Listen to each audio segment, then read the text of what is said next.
Alright guys, so the first bit of this video is going to be a spoiler-free discussion of the entire series now that I've watched, the whole first season, and then I will be doing a more spoilery deep dive into the final two episodes, as I've been doing week to week. So, to start off with, the show is fantastic. It is so much better than I ever thought it was going to be. Whoever cut the trailer for this show needs to be fired and should never be allowed to work in Hollywood ever again. I actually can't remember the last time I saw a trailer like this bad that made a show or a movie look this corny, this just literally aimed at 12-year-olds.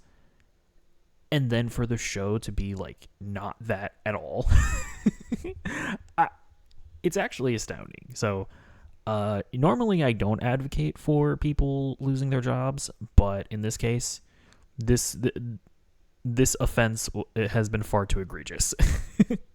But I guess the best way to say like really what the show is that it's kind of what a lot of Star Wars fans have been asking for Disney to do, right? Which is just kind of remake the sequel trilogy, right? You know how a lot of Star Wars fans are like, you guys really messed that up.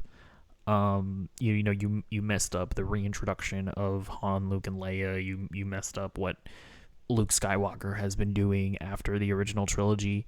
You could just like retcon it and just redo it.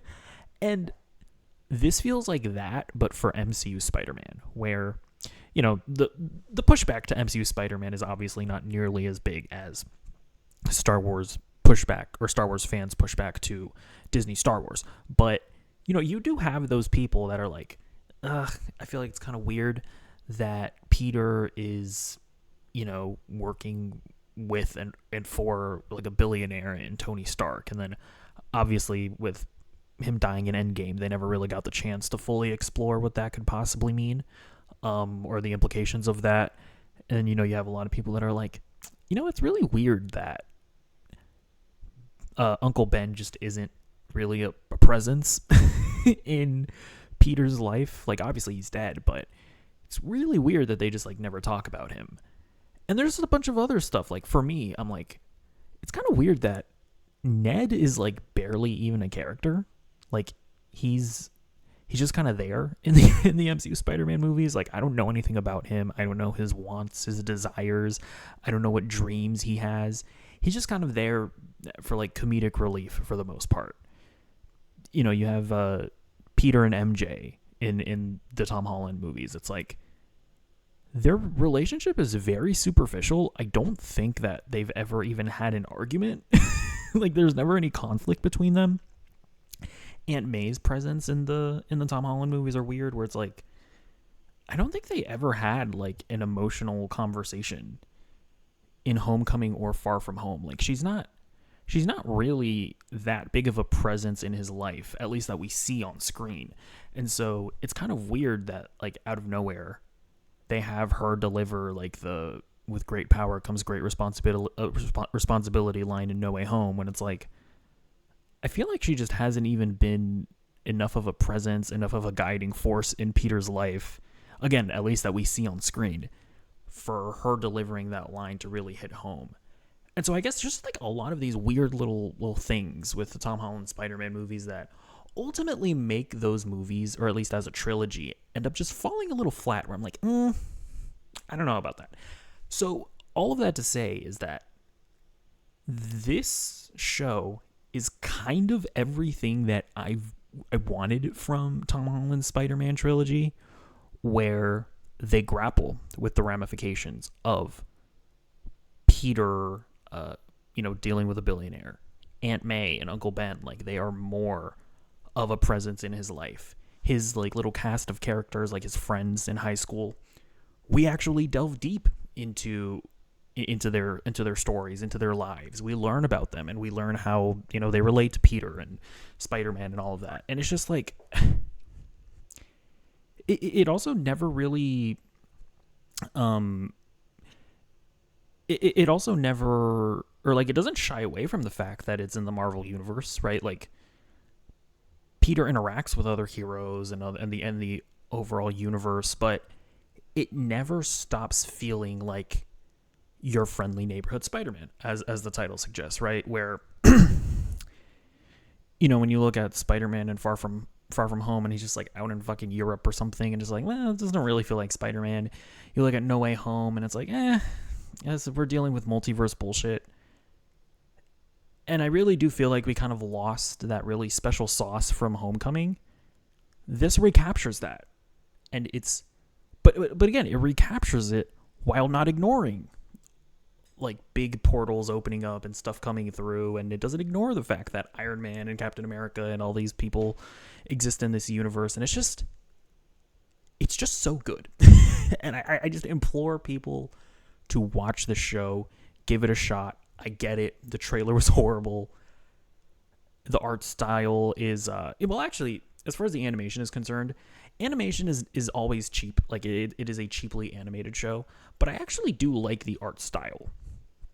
And in motion, with like, it's directed very well, and the action is really imaginative, and they do a lot of really interesting visual choices that I think amount to making the show overall look and feel good.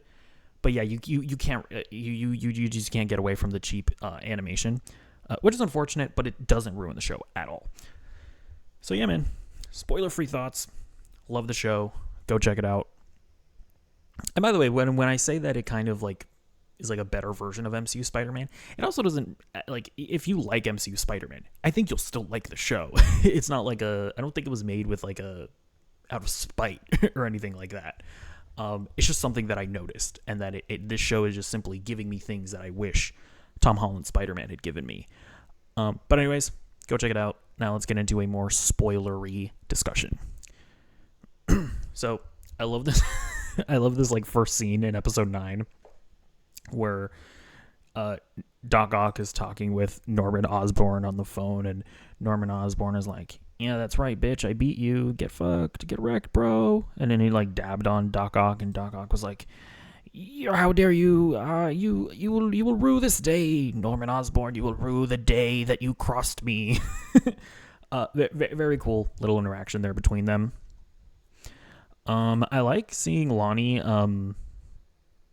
sort of get scared at the idea of their little plan here, of like, essentially taking down cops and stealing stuff out of the Oscorp van, because,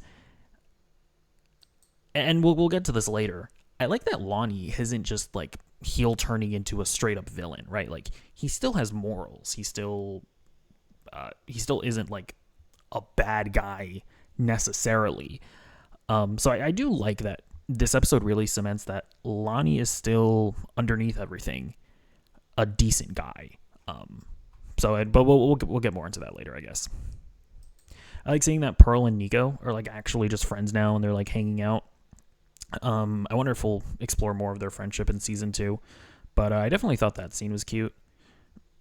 Now, great moment in this episode is the Spider-Man suit reveal, because they actually reveal it with having Peter saving Nico, right? Because it very much parallels Peter becoming Spider-Man. It was saving Nico from the symbiote, and then you have us reveal a fully formed Peter Parker as Spider-Man going through his character arc throughout the season and whatnot. And it is revealed while he's saving Nico. I really like that little touch. This whole gang fight was very funny to me, because are these the exact same gangs? I mean, obviously Scorpion wasn't the leader of the gang, but are these the exact same gangs from Spider-Man Web of Shadows? That is a question that I have. Because I remember in Web of Shadows, the video game, there was like a black and a Mexican gang, and you had to deal with gang wars and stuff like that. But I don't remember if they were called like the 1/10th and the whatever the fuck the Mexican gang is called. But what was funny was they come together, and it's like the same shot as Captain America Civil War, when both sides are coming at each other. I mean, don't get me wrong. I'm sure Captain America Civil War didn't like invent that shot or anything like that, but I think they were trying to reference that. I don't know. I like that throughout all of this, we actually see the Tombstone transformation. At first, I was wondering if they were gonna make Lonnie go through the Michael Jackson treatment and make him white. It looks like they are, but it doesn't happen immediately. So I guess we'll see exactly how far they go with that in in season 2. But what was really cool was seeing Spider-Man and Lonnie teaming up to fight a Scorpion. That was a dope moment. And again, it's like we were like expecting Lonnie to just turn into a villain. And I like that they're not just doing that immediately. They're actually like building up to that, I assume, for like seasons 2 and 3. Because by the way, for people that don't know, the show has been greenlit for season 2 as well as season 3. So we're getting more of this. Hopefully they'll actually be able to finish their vision, unlike Spectacular Spider-Man. Maybe rest in peace. Now, actually, what was also funny was seeing Donovan run away when he saw that they were losing. Obviously, leading up to Lonnie sort of taking over the gang and whatnot. But yeah, what was really cool is we finally get the sort of the payoff of that with great power comes great responsibility line. And after seemingly Lonnie dies, Spider-Man stops holding back. And we get a moment where Lonnie ends up talking Spider-Man down from killing Scorpion. And again, this show is just really good at setting things up, but also subverting your expectations. Like we go into a Spider-Man show assuming so many things, and then they do like little switch ups, like race swaps and gender swaps and stuff like that. But even in moments like this, where throughout this entire season, we were expecting this like tragic season finale where Lonnie fully turns to Tombstone and he ends up being a villain, and then Spider-Man is going to have to take Lonnie down. And it's like, that's what I've been expecting for this season to end with. But it was a really good twist of it being kind of the opposite in some way, where Spider-Man ends up getting pushed to the brink and Lonnie has to talk him down, because Lonnie isn't a bad guy yet. Like, he's not, like, he still has like his morals and whatnot. And so seeing Lonnie be the one that talks down Spider-Man, I thought was really cool. I like the scene here of Nico being very understanding of Peter, because I saw some people being like, oh man, they're doing it again. They're having a friend being upset that Spider-Man or that Peter didn't, or sorry, we're having a character that's upset that the hero didn't tell him their secret identity, yada, yada, yada. And it's like, I actually always thought that Nico being upset was actually a little more nuanced than than usual, because the main thing that Nico was upset about was that she felt like Peter was like slipping away from her as a friend. These are feelings that she already started feeling when Harry was introduced into the friend group, and then it was just exacerbated knowing that Peter is now Spider-Man and he's being helped by Norman Osborn and he's working at Oscorp. So she was more so just upset because she felt like she was losing a friend. And so I like that this scene sort of clarifies that she's not actually, like, she's obviously not like a selfish, crazy person. That's like, how dare you not tell me that you're a superhero, yada, yada, yada, yada, yada. It's more so just, she had a natural human reaction of feeling like she was losing somebody, which I think is like, it's just normal, I think. I actually really like the way that they handled Nico. I like the scene after the Scorpion fight where Norman actually gives him like a like a wholesome speech, where Peter is like all like, oh no, I almost killed Spider-Man, I almost went too far. And Norman actually, for the first time, is like a human being, and he's like, no, listen, you came back, you ultimately didn't do it. All of us have our times where we make mistakes or we almost go too far with things. The important thing is that you stay true to yourself and that you didn't ultimately do it. And I was like, oh man, Norman, you actually can be like a decent mentor / father figure. And then it's immediately subverted, and they're like, yeah, actually, Norman is using Peter's blood to create more Spider-Man. It's like, oh, well, shit. Norman is being devious and stuff. So yeah, that was episode 9. And but again, the show is just really, it's just really good writing, I gotta say. Episode 10 was cool because they redid the intro with the new suit.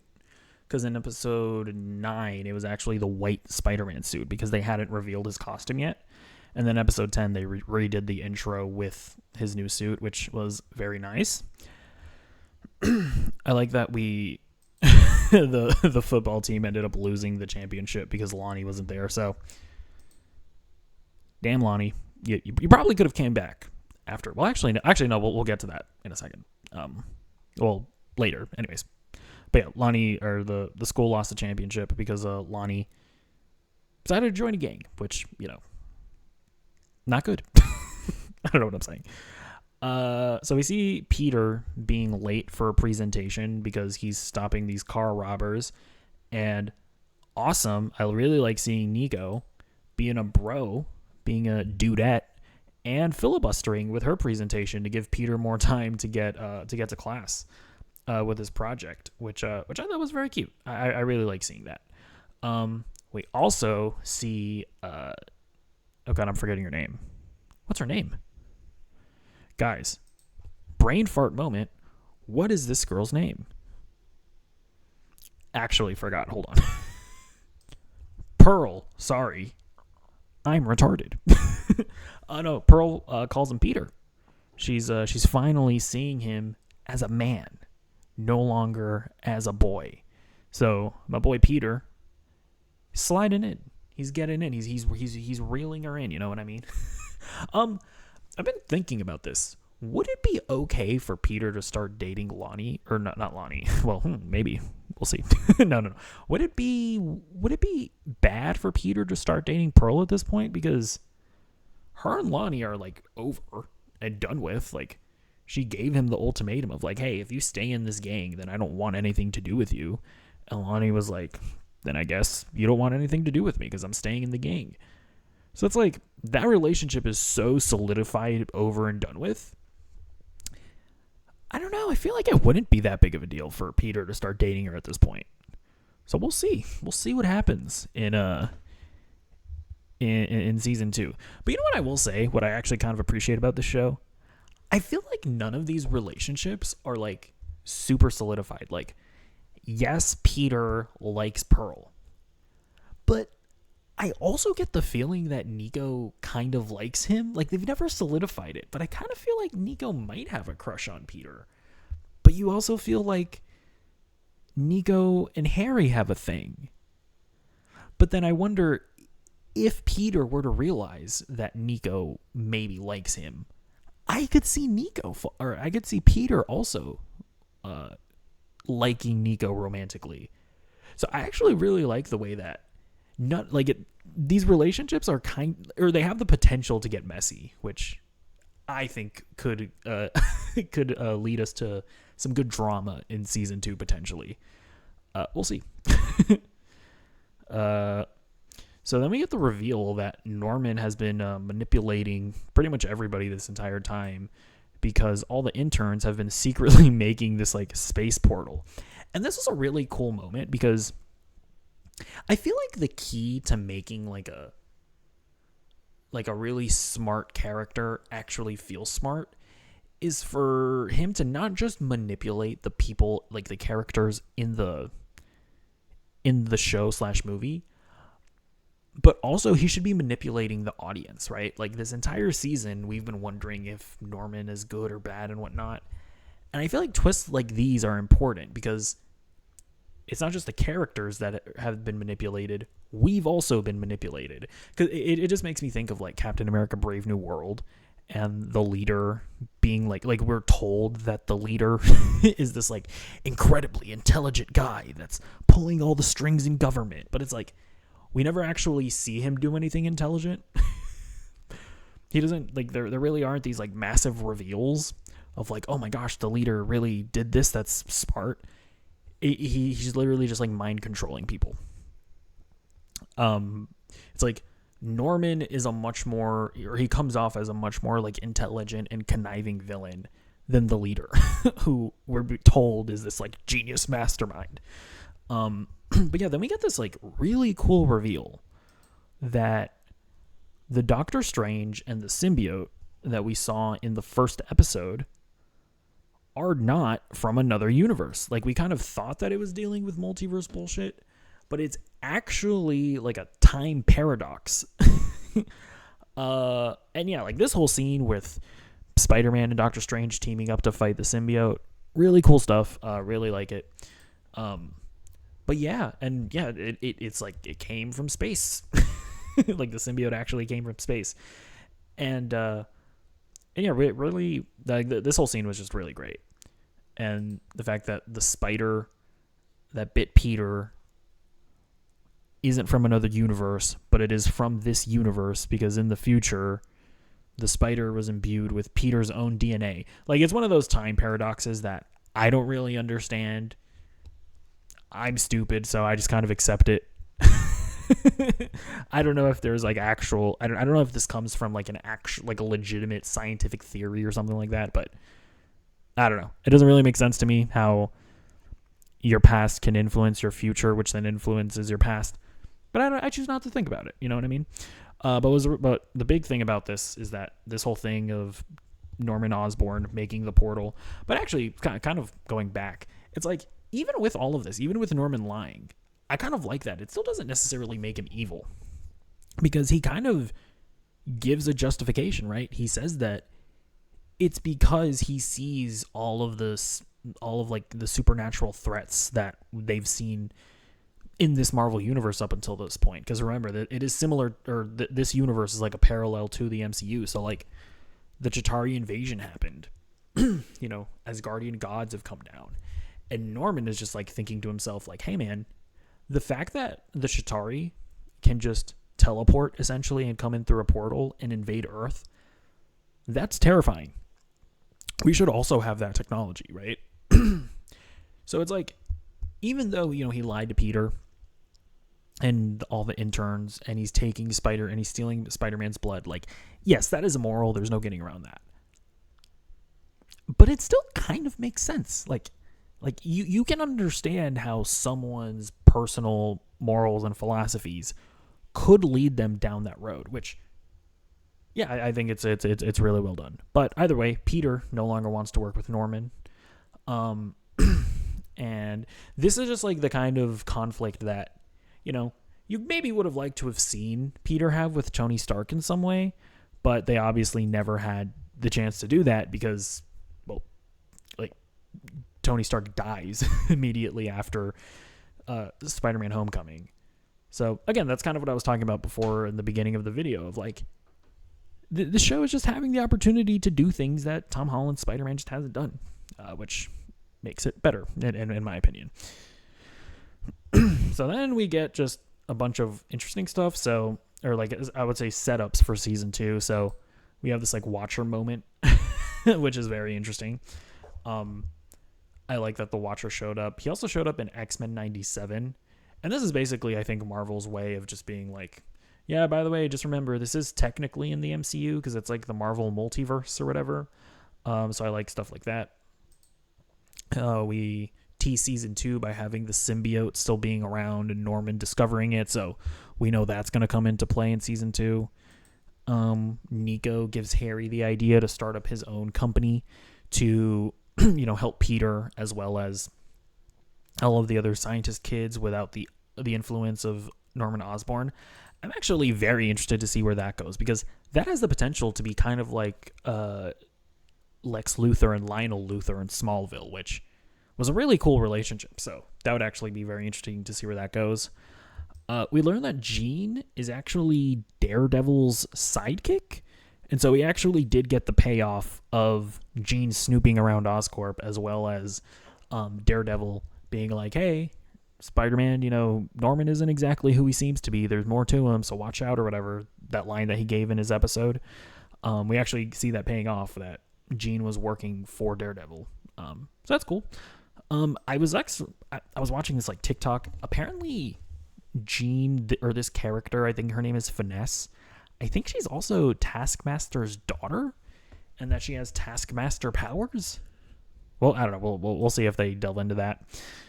And then we do get essentially the confirmation that Lonnie is turning white, like he is turning into a proper Tombstone. So we'll see where that goes in season 2. And it seems like, yeah, he is still lying to his parents about being in school. And Lonnie, actually, I will say, so Lonnie, he says, or he kind of indicates that he's joining the web initiative that Harry is doing, but I didn't see his name on the whiteboard. So I don't know if he's like lying about that or if Harry actually is inviting Lonnie to be a part of that thing.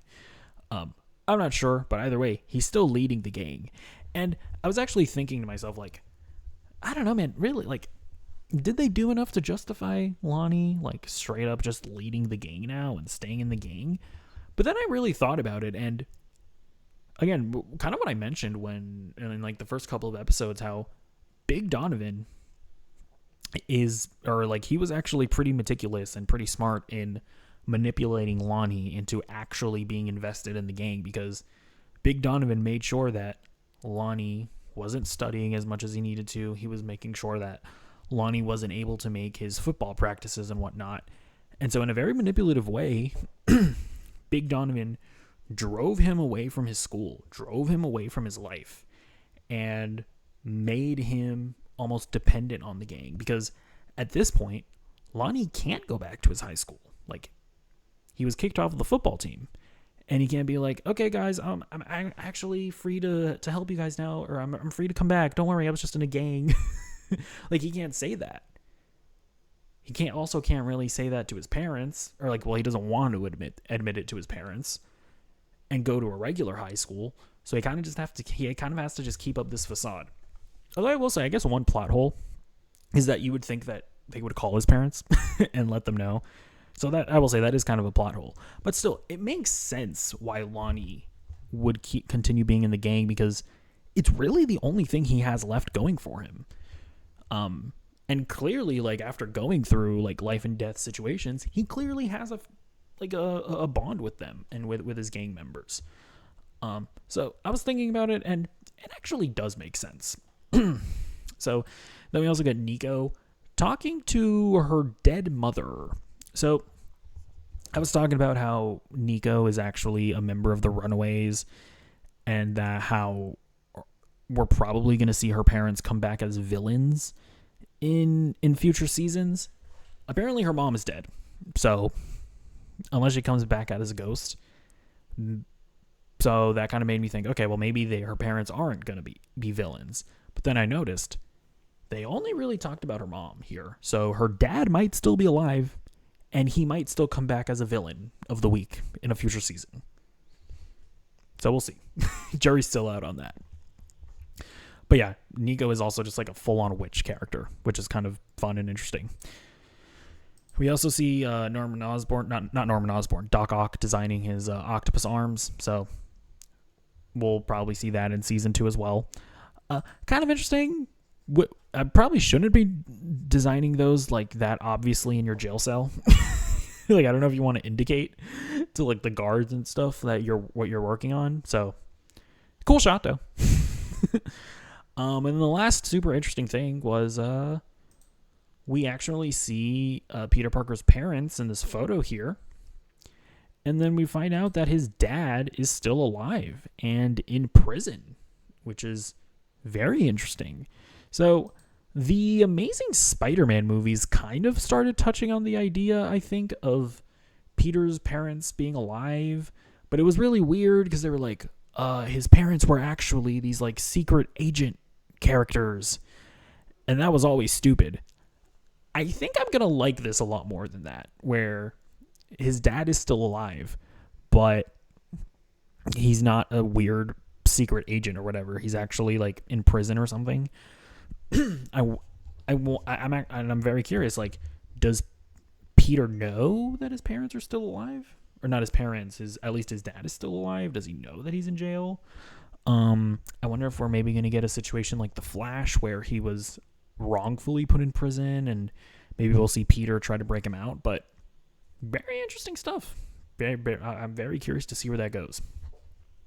But yeah, overall, fantastic show. I absolutely loved it. There's been so many rumors surrounding Spider-Man 4, and we all obviously want Spider-Man 4 to be a more grounded Spider-Man tale. But then you have rumors that Sony is trying to do basically another No Way Home,